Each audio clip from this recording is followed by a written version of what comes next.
So in this class, we are going to continue with our transformers as we had before. So in this case, we're going to talk about the parallel operation of transformers.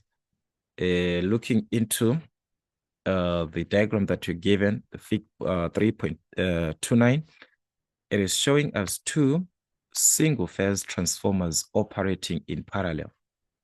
So we have got the first part, which is our transformer A, and we also have transformer B. They are connected in parallel. So we are going to notice that transformer A has got its own conditions or properties. Transformer B has also its own properties. Talking about the number of turns on transformer A, we've got the number of turns in the primary, also in the secondary. That's N1 and N2, primary, secondary. We're talking of the number of turns for the transformer B. We've got the number of turns primary, number of turns in the secondary. Same with the voltages. So if we are given this, that is the condition that we're given. Let's just take an example of this one. It's simply number of turns of the primary winding of transformer A. We are referring to transformer A. Then transformer A is also the number of turns in the secondary. Whereas now, if we talk of the voltages V1 and V2, as we can see, they are now at common points because of the bus bar system that we are given there, which is making these two to be given at a common connection. So this a bus bar system, it is simply an electrical conductor capable of carrying a high current, usually used to make a common connection between several circuits in a system. So that is making these two to be connected at a common point. So what is it that we actually need to understand as these transformers are operating in a parallel like this? Okay, I'm going to talk about this in a on another part, that the requirements that you are going to need. The requirements for transformers to be operated in parallel. The requirements for transformers to be operated in parallel. All right, to be operated in parallel. If we are saying these two transformers, they are in parallel, what are the requirements that we are going to need? So for two transformers, both we are talking about two transformers there. To operate successfully in a parallel connection with each other, like what we saw before, we need to make sure that these requirements that we're going to list, they are to be satisfied. They are to be made possible. They must have the same voltage ratio. So we must have the same, all right, that's the same voltage ratio, the same voltage ratio, right? So we need the voltage there. Sorry for that. The same voltage ratio must be the same. When we're talking about the voltage ratio, what are we talking about? The turns ratio, that same turns ratio. That's the idea there. Remember, if you're talking about your turns ratio, guys, N1 over N2 is equal to, they must be the same for these to be operated in parallel. Number two, they must have same percentage impedance. Meaning to say, this is to prevent any current from circulating between the transformer and also to prevent operation at different power factors. That is the use of what? The same per unit. Actually can refer like that. SEM per unit impedance. Remember, we talked about this. Meaning to say, it can be as a percentage. Remember, per unit is the one that you express as a what? As a percentage. So you're talking about the SEM percentage impedance that we are going to have. In this case, we are also talking about the SEM ratio, that is the SEM ratio of reactance over resistance. Like I say, this is to prevent any current from circulating between the transformers and to prevent operation at different power factors. So that is the major part. You must have this. And also the same polarity supposed to be made possible.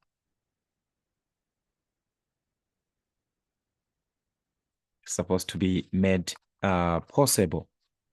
This is to prevent the EMFs induced in their secondary windings from acting together in the local secondary circuit. So even under no load conditions and producing a condition similar to a short circuit. So you must have same polarity there and also the same phase sequence. Same phase sequence. That is what you need.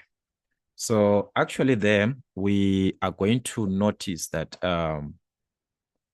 one or two you'll be actually given these, and on a condition that somehow we do not have, we're going to talk about conditions that actually are important as we are to present in terms of our calculations.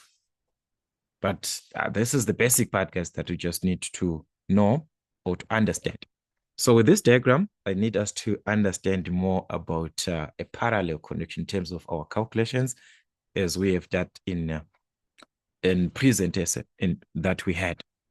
So given this parallel combination,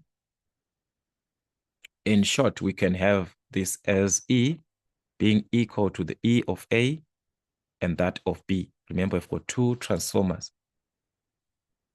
Their impedances, we're going to consider the impedance of transformer A, impedance of B, being in parallel.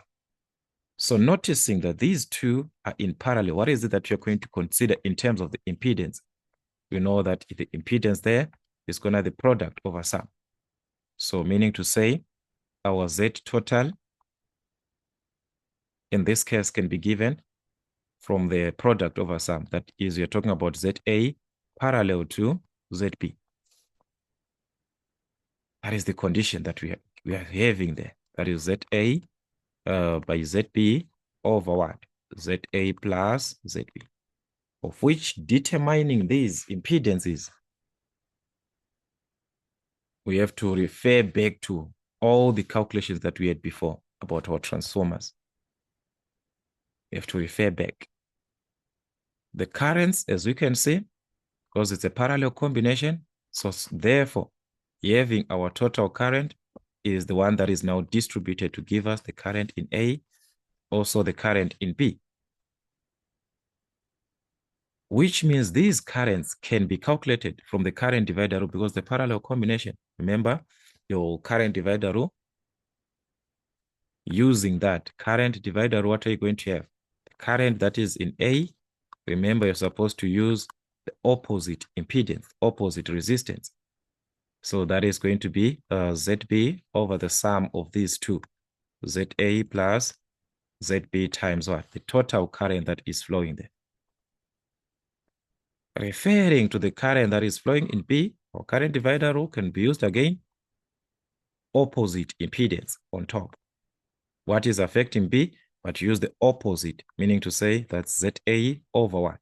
The total of ZA and ZB times the total current that is flowing. This is what we understand from our current divider rule.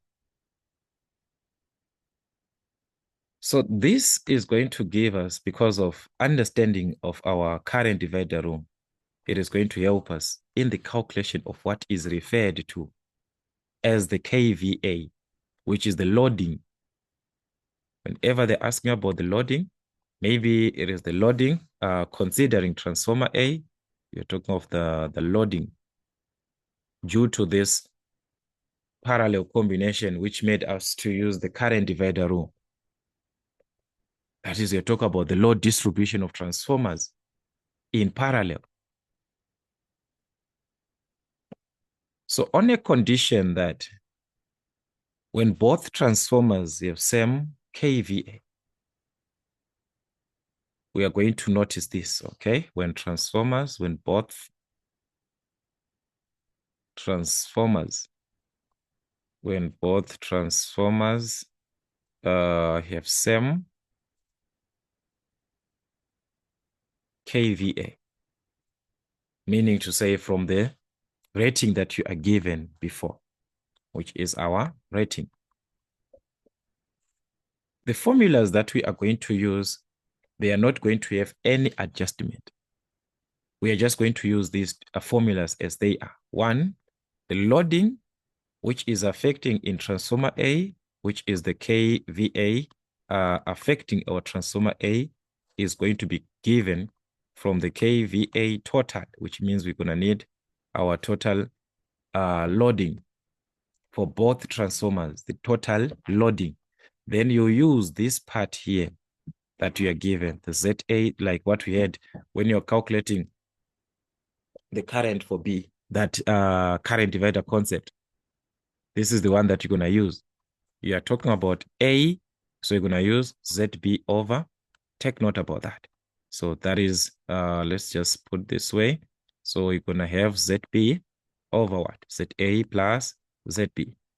So this will give us the kVA, which is the loading of transformer A. In the same sense of this, we are going to also obtain that for B, using the same sense of this part that we just mentioned. So meaning to say the kVA for B is going to be what? The kVA total. Talking about the total loading into what? We are talking about B. So B, we are supposed to have ZA on top, the opposite one on top. So it's going to be ZA over ZA plus ZB. So this is what you're going to need, as long you are to deal with what? The loading. And like I said, this is when both transformers have same kVA rating. It's supposed to be the same. ZA, the impedance of transformer A, ZB, the impedance of transformer B. This is what you need. This is kVA that is being calculated. So all these guys, you can also go through to understand this current drawn by the load, current supplied by transformer A, the one for B, the EA is the induced EMF in transformer A, the induced EMF in transformer B, impedance of transformer A, the impedance, just also go through to understand. So this is the load distribution that they were actually explaining here, that you can actually have this, the load distribution for transformers operating in parallel. This is what you need. So as I explained before, you are going to need these formulas, and I talked about these formulas. Take note. Same rating, same transformer rating. There is no adjustment here to be made. You just take your impedances as they are, but these impedances, they need to be calculated now. You have to calculate these impedances with the idea of what we talked about before, guys. Remember when talk about when you are given the conditions of a transformer by the undershort circuit, you calculate your impedance. That is the most important part. And in this case, we are going to talk about a condition now when the ZA is basically an impedance ratio into which ohmic values, per unit values or percentage values can be substituted. So this one, let's get rid of this and just understand this, and it's going to help us when both transformers have same kVA, use impedances as given as what we had before. When both, this is what I was explaining to say, when they have same kVA rating, when they are under the same kVA rating. We are supposed to work with this, no adjustment. Just use it as it is. But you'll notice that sometimes they'll give us a condition where we do not have that. When both transformers now, they have different kVA ratings, what are we going to do on a condition like that? On this condition, you choose a base kVA of your choice and adjust each impedance to the base kVA using the following formula. Adjusting impedances for transformers with different kVA ratings. So we are going to need the new impedance that is affecting according to, they're just, because you have to choose, there are two of them, A and B. So you choose one. You have to choose one. So from this, let's say we are talking about the impedance that is going to affect A. So it means the impedance at A, which is the new impedance affecting A, is equal to what? The original impedance that was for A or for transformer A. Original impedance that was for transformer A into what? The base kVA, which is the one that you chose. Remember, you are the one who chose this base kVA. So you're going to use your base kVA, the one that you chose, your choice, over what? The kVA of the transformer. Meaning to say we are talking about what? The kVA of what is being affected at that moment. It's what? It's A. So it's the kVA of transformer A. So that is the idea of this question. So if you are working with transformer A, we must have the same part here. We are working with transformer A. So ZA new is supposed to be taken from ZA original. Take note, supposed to be taken from ZA original using the kVA of what? Of transformer A.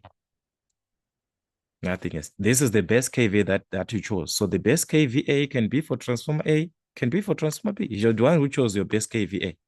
So if you chose your best kVA to be of transformer A, these two will be the same. And you must simplify these, because these are impedances to be used, guys. As we can see here, we are going to need their sum ZA and ZB multiplied to this. So this is supposed to be made under complex notation.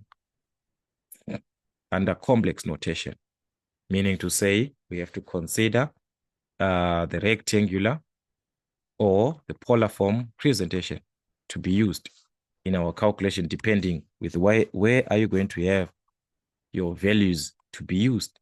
So you must think of that rectangular and what? And the polar form concept. Same thing with B. If it was for B, because you're talking about the new impedance. So if it was the new impedance that is affecting B, the new impedance for B, what are we going to have?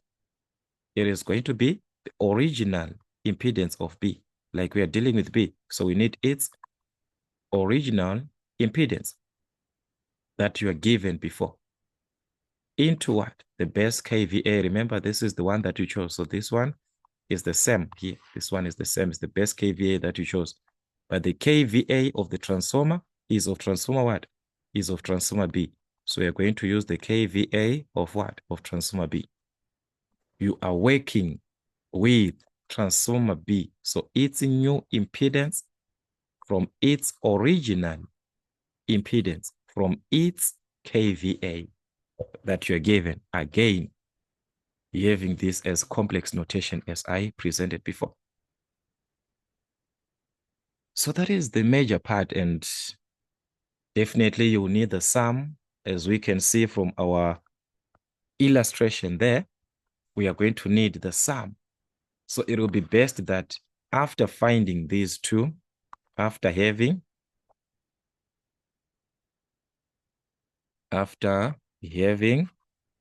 ZA new and ZB new, like that, the new impedances, find their sum.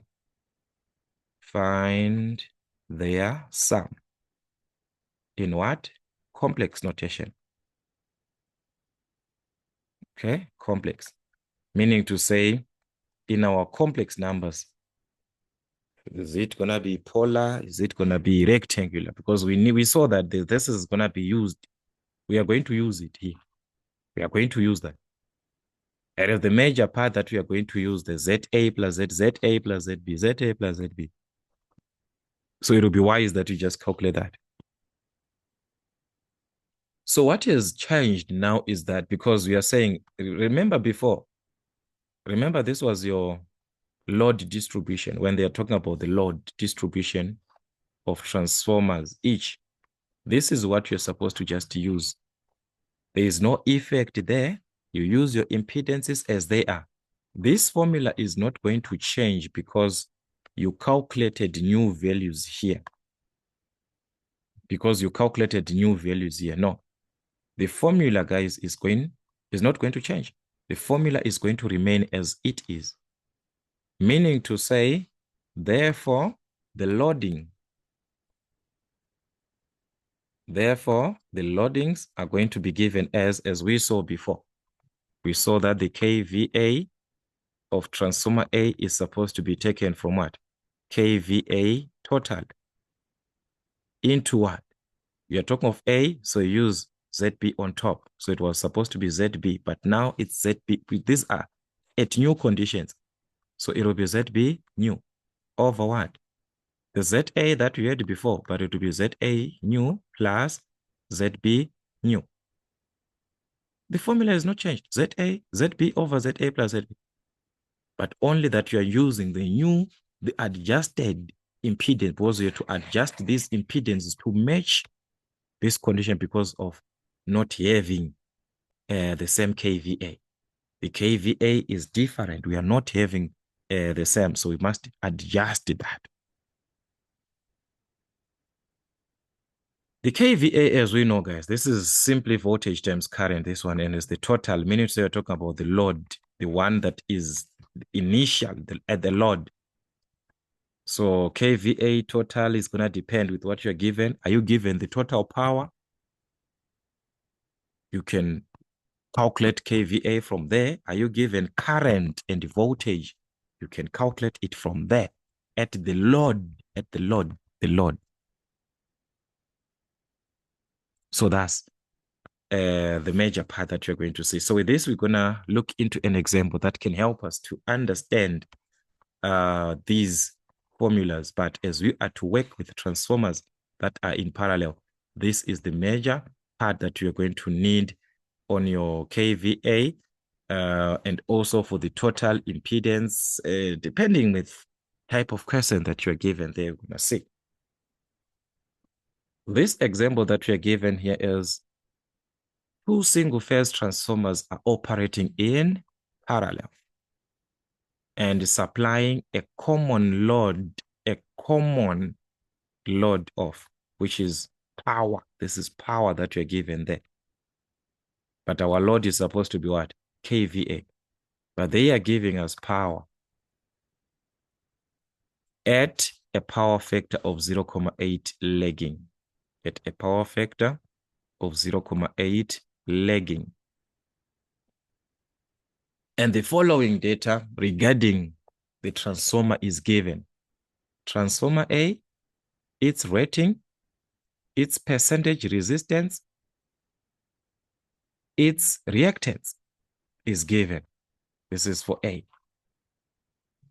Transformer B, its rating is given, percentage resistance, percentage reactance is given. All right. So like I said before, the loading that we are given, the common load that we are given here is supposed to be kVA, not this one that we are working with. So we're going to talk about that. Supposed to be converted, this one. You're supposed to make this to be kVA. Must be kVA. No problem. So you're going to see that. Let's talk about this information. There are ratings there that you're given. Transformer A, the rating is there. And that of B. Is this rating the same? We can see that It's different. It is not the same. It's different. Once we have the rating like this, which is different, like we illustrated before that, this formula has to be adjusted in terms of impedances because we saw that both transformers have different kVA ratings. We are supposed to work with this, where we choose the best kVA, this and that, because we've got different kVA rating there. It's different. All right. Then from the resistance and the reactance, what is that we can have there? We can have ZA. Remember, ZA can be obtained. We have given resistance and reactance. So it's going to be resistance plus JX. Okay, so that is 3,5 plus J, our X, which is 6. So this is our ZA, which is or can be written in polar form, but because it is not the one that we need, so you're not going to write this in polar form because it has to be adjusted. We are supposed to use ZA as it is, but because these impedance, I mean, the ratings are not the same, so you have to adjust. Okay, in the same sense, ZB, resistance percentage 2,5 plus J, our reactance there, which is 6, which is 5, like this. In ohms, so we've got the impedance is there. All right, so let's work out and see what is the question about. The question was to determine the portion of the load supplied by each transformer when they're saying this, and the power factor thereafter of the load supplied by each transformer, the corresponding power factor. So whenever the question is asking you to determine this, considering transformers that are in parallel, and you are considering about the load supplied, this is the part of our load distribution. This is the part of our load distribution. In parallel, we saw that the load distribution, this is the one that we're talking about. But because of different kVAs that we saw, it means we are going to have our load distributions as this now. If it is for A, meaning to say we're going to have kVA total, ZB new, ZA new, Z. There's a need for us to have this. Loadings, load distribution for B, if it is for B, then this will change. It will be N, just like that. Because of what? Different ratings. There's new values to be calculated first. You have to think about that. So let's think about calculating Z new for A and for B. Before we talk of what? The loadings. Before we talk about that. Okay? So due to different kVA ratings,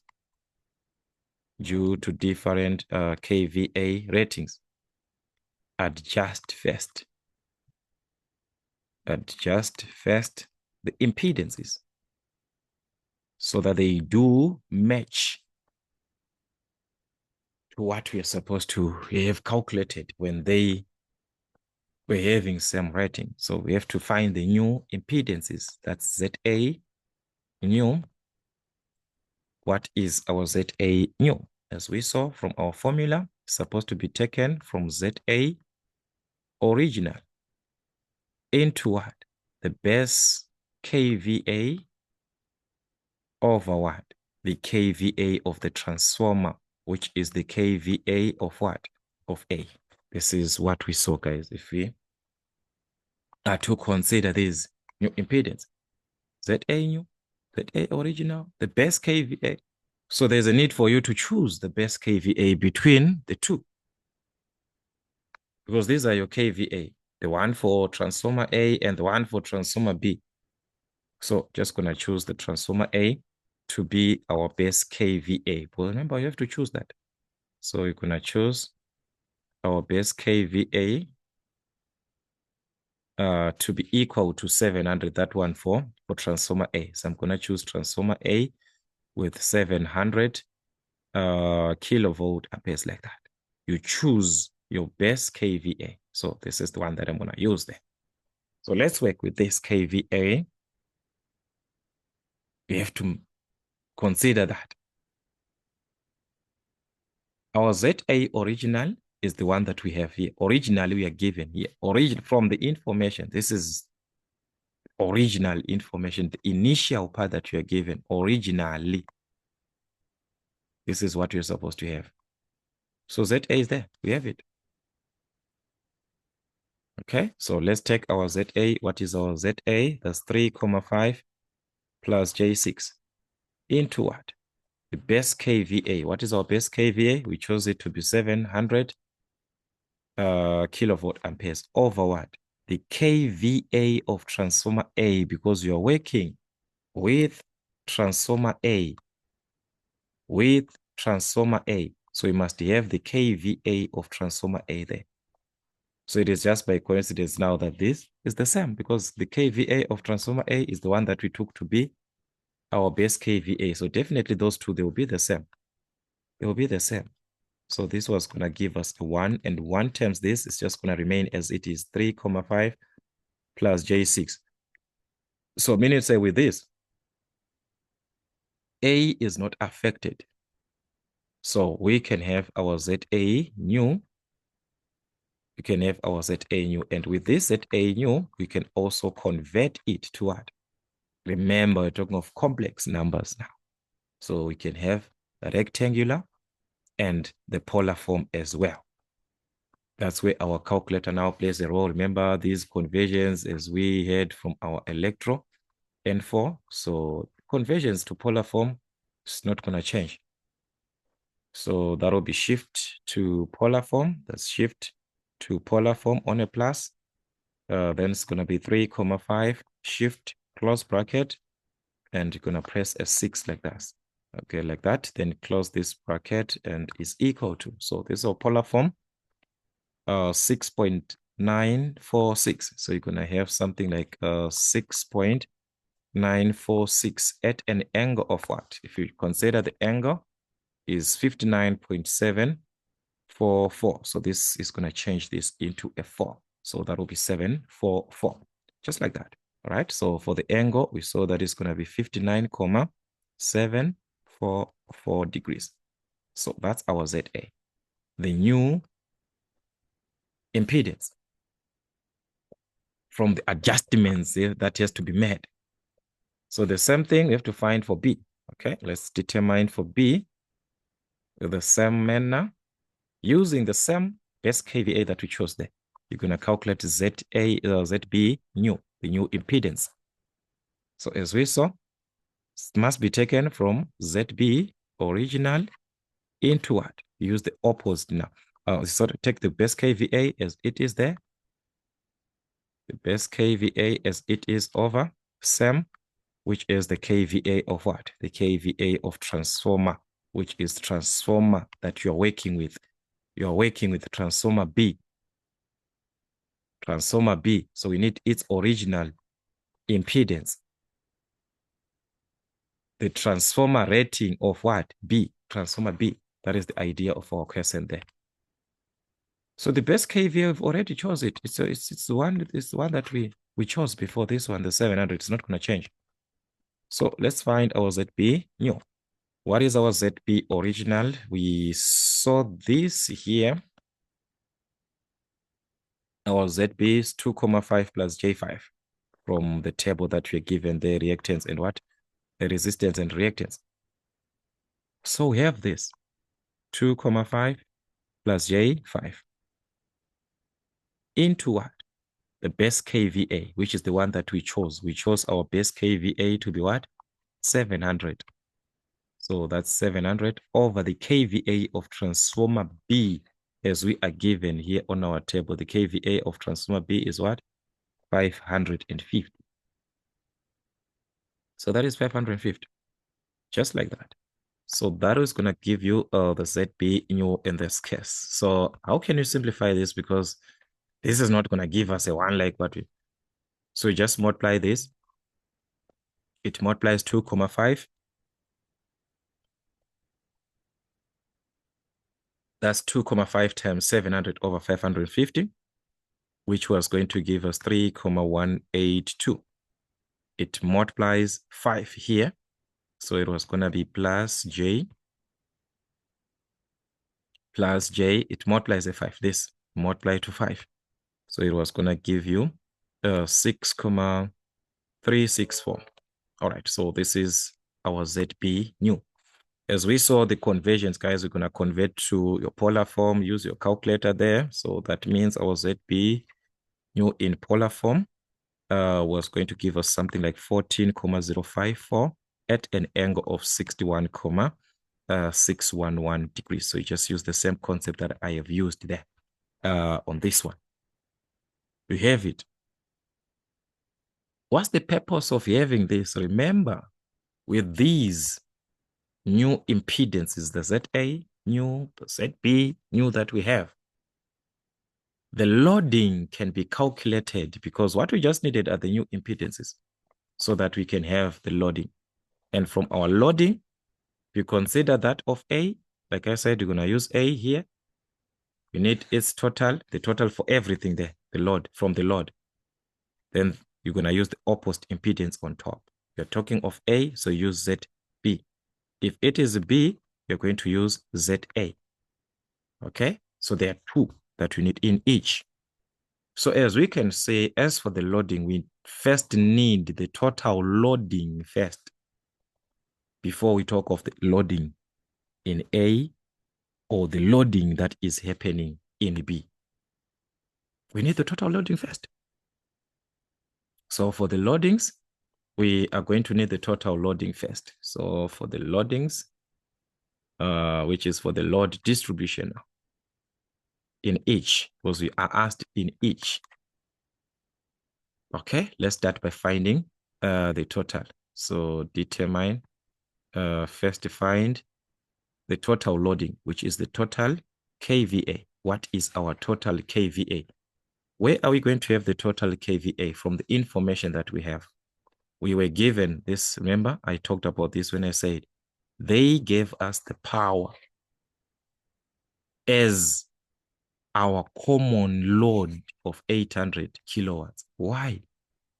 We're not supposed to be given the power. We're supposed to be given the rating, the kVA. So it's 800 at a power factor of 0,8 lagging. So from that, we're going to determine our kVA. Remember that power, it's a single phase, remember that we're talking about. So that total loading, the total power that we had, it was taken from VI cos of theta, meaning to say, we're talking about cos of phi in that case, where this VI represents what? Can be substituted with the kVA. So meaning to say the total power is simply taken from what? The kVA total times the cos of theta, which is cos of theta. That's our power factor there. Times the power factor, which is our cos of phi. This one, the cos of phi. This is our power factor, this one. So meaning to say, we can work with the total power and this to find what? kVA total. It depends with what you're given. Sometimes they will give you the voltage, current, and also the angle. Then you have to use this one, voltage times current times the cost. You calculate, when it is like a condition, when you just have voltage and current, not this one. You will not need this. You just need voltage and current.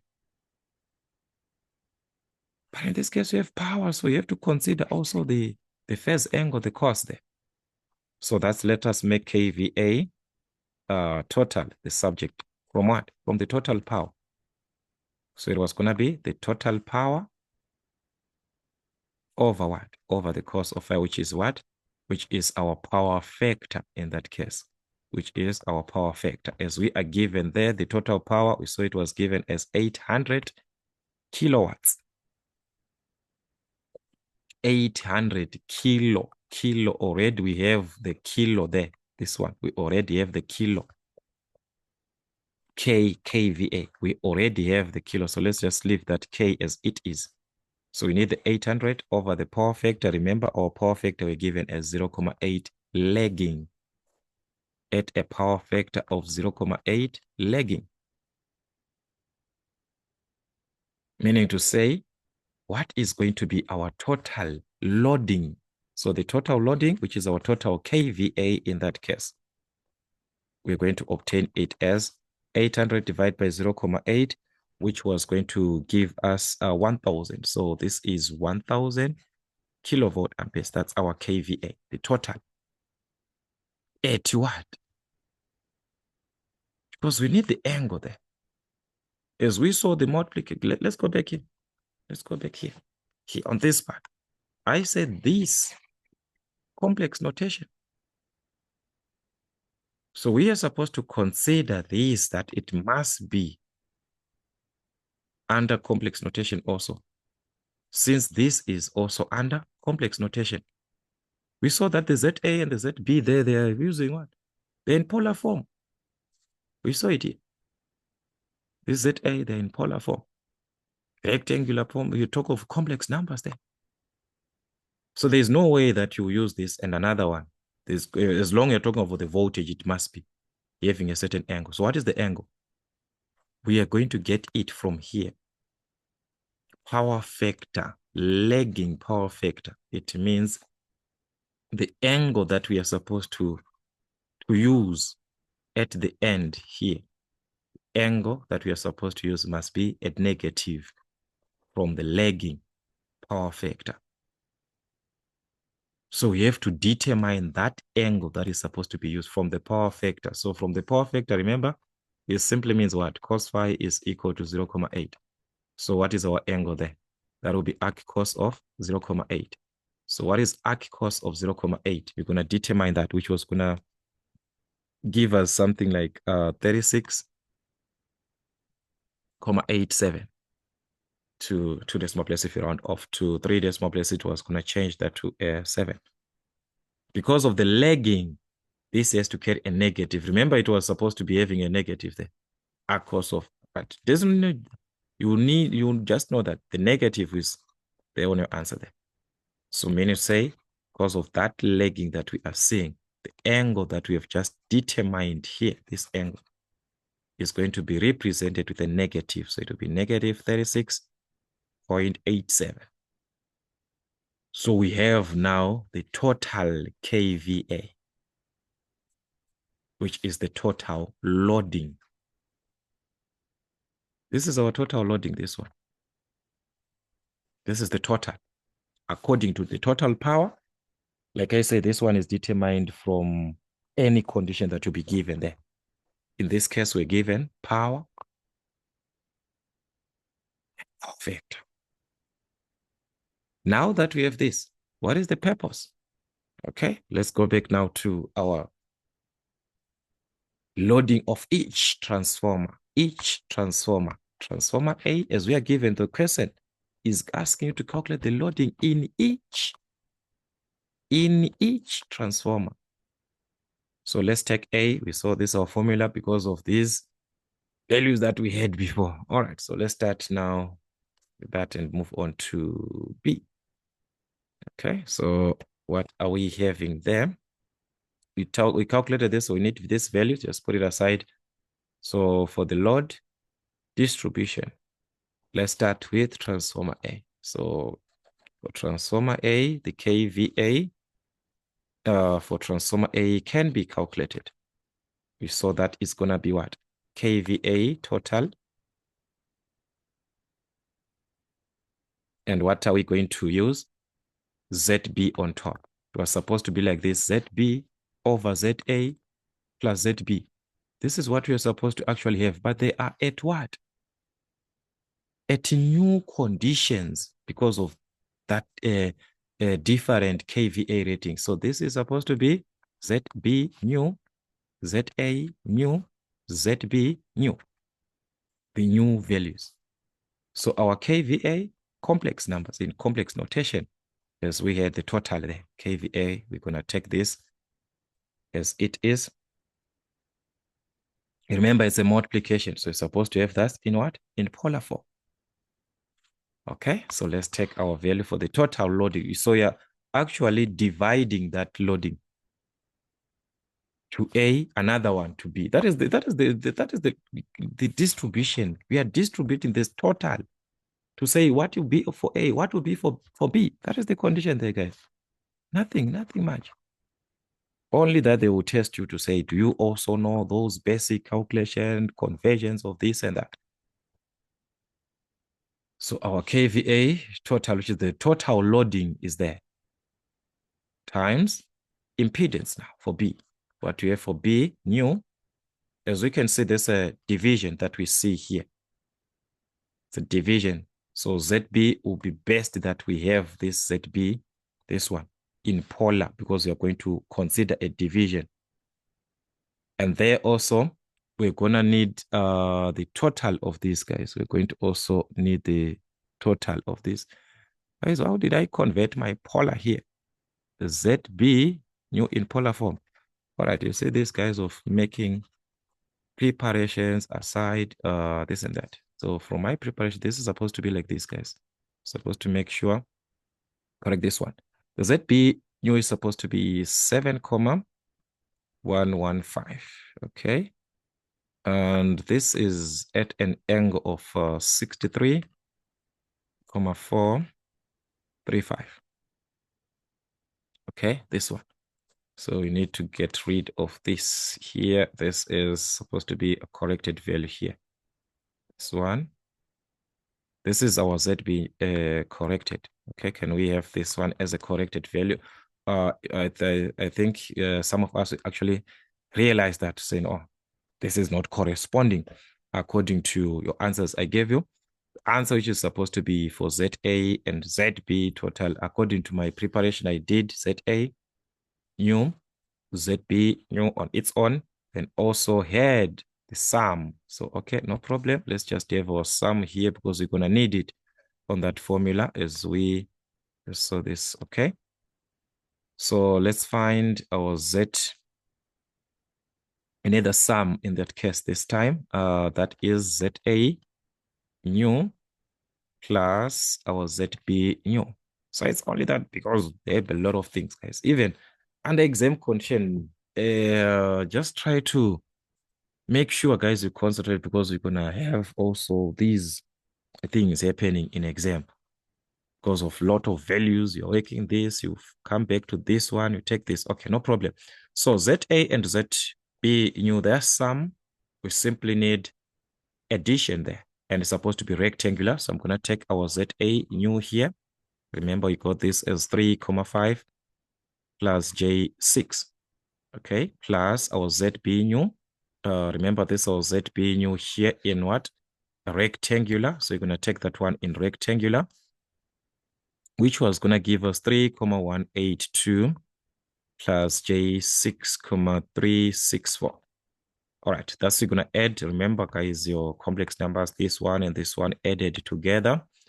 That was going to give us the total of 6,682. Plus these two, you add them. That was going to give us 12,364. This is what you're going to have, which is the sum in rectangular, and thus you convert it to polar form. When you convert to polar form, that's where you're going to get that 14,054 at an angle of what? 61.611. So make sure that we correct that part. So this one is for the sum. This one is for the sum. Okay. This one is for the sum of ZA and what? ZB new. This one. So it's the one that we need for the sum. So I was like surprised to say, how did I mix up my values there? All right. So that's it, guys. Let's try also to work out these on our calculators to see if we are on the same page, because it does happen like that. ZB new, as we had, so like I said, you're going to take this in what? polar form. This is our ZB new, as it is, okay? In polar form, that's 7,115 at an angle of 63.435 degrees over what? The sum of these two, ZA and ZB, which is the one that we got here. Remember, sum, this is the one that we got of ZA and ZB new, this one. So you're going to take that as it is in what? Polar form. We talk of division. I said division is best to be done in what? In polar form. So you're going to take the sum, take note, which is 14,054 at an angle of what? That will be 61.611 degrees like this. All right. So there we go. We are going to obtain our kVA, which is the loading of transformer A. So how can we simplify this? We can simply multiply the numbers. This number, it multiplies this part as it is. Okay? This 100 multiplies this. It's a product, guys. Do not even worry. So 100 multiplies this whole part as it is like this. So meaning to say, there we are going to obtain 506,262. That is what we have there. The angles, remember talking of polar form, angles, multiplication, what's going to be the top you're multiplying. So what is that you do? You add. So you're going for the angles, we're going to have negative 36,87 added to this because you're multiplying the top there, you're multiplying. So remember in polar form, the angles you add 63,435. Division, what is that you do in polar form? If you're dividing the angles in polar form, you subtract. So you're going to subtract 61.611 degrees. So this was going to give us the angle, which is negative 35,046. Make sure that you simplify that part properly. So that's our kVA, guys, which is of what? The loading of transformer A. The load we have distributed. This is what is going to be distributed to A. That's what A is going to carry. The kVA of what? Transformer A. But they did not want just the loading. We're going to talk about B. Let's finish up about A. Remember the question was, we need to calculate the loading and also the power factor. So there are a lot of things here, guys. Let's just stop. It's going to make sense. And the power factor of what? Of the load supplied by each transformer also. So let's finish with A, then we move on to B. So as we saw here, our kVA. So from the kVA, we can even tell our power factor from there. So therefore, the corresponding, that's the corresponding power factor in that case, the corresponding power factor. For transformer A, we're talking about transformer A. We can take it from what? The angle. It's a negative, lagging there. So we're talking about a lagging power factor. So the power factor for transformer A is simply equivalent to what? To cos phi, which is cos of the angle that is affecting A.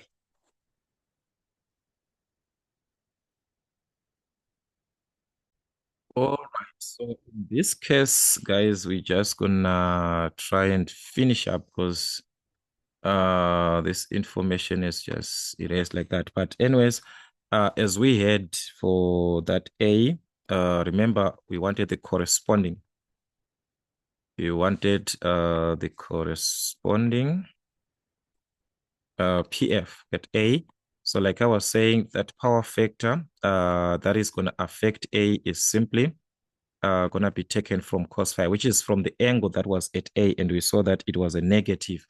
So it was simply going to be 35 cos 35,046 that we had there, the angle that was at A, but you take that because it was a negative, so it's going to be a lagging power factor, so it was going to give you 0,819, which is what? Which is a lagging power factor. So that was for A. Then you're going to finish for B. So guys, you see these softwares, they can just tend to misbehave like that.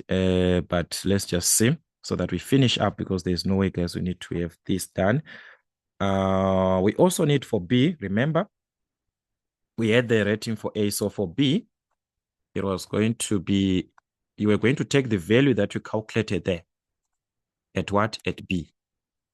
Okay, so it was going to be KVA for B is going to be, going to need the KVA total. Remember this one, we calculated it, but only that we're going to use ZA on top this time. Okay, so let's just finish up. You have the values, so you just take those values that we have, then just put them here. ZA plus ZB new like this. All right. So you are going to notice that the KVA total, we calculated this. Remember, I said this one in polar form, and it was 1,000 at an angle of minus 36.87 times ZA. We calculated this. It is there. You take your ZA new, the new ZA that you calculated. Remember, it was 6,946 at an angle of 59,744 like this. Everything over this one we calculated, remember, is the one that we're correcting that value. We calculated this and it was 14,054 at an angle of 61,611 degrees like that. All right. So just like the previous case, the way I illustrated, guys, when multiplying, the numbers just multiply this. You multiply it to this as it is like this, as a fraction like that. 100 times this. All right. So you're going to get something like 494,237. All right. Then for the angles, like I was illustrating on that case before we lost our information, it was this angle. You add to this one because these are under multiplication. So you're supposed to add negative 36.87 plus 59.744. Then you subtract this one. Remember your polar form concept, 61.611 degrees. You subtract that one. So it was going to give you negative 38.737 degrees. This was your angle that you're going to obtain corresponding to this one for B. Negative 38.737. Okay, so this is our KVA total that we are obtaining for B, the one that was distributed to B. The one that was distributed to B. That's at B. So this is the loading that they are talking about at B. With that one that we had, remember we calculated for A, the one that we just lost its information, but you had that if you can from your answers. So now from this, we are going to need the corresponding at B. We are going to need its corresponding power factor now. So that power factor corresponding at B, just like what we had for A, guys, that is going to be cos of what? The angle at B. And what is our angle there? Negative, meaning to say you're talking about what? A lagging power factor there. So that's simply cos of 38,737 like that. And the answer that you're going to get, which is 0,78, is representing what? A lagging power factor. That's like that. So let us consider as much questions as we can. And as we are dealing with transformers, we just need to do as much questions as we can. And as you can see, guys, when we take time to present our electrotechniques, it's because of this. It's a lot of information that you need to present. And these boards that we are using, they are not actually compatible with a lot of calculations. We just hope with our software developers, they are going to develop something that is better as time goes on, guys. We just hope we'll be having better softwares that can cater for major calculations like these boards that just need to write A and B, 1 + 1. But for major calculations, there's a lot that you have to go through. But anyways, guys, this is what we had from Math Zone African Motives. Till we meet again.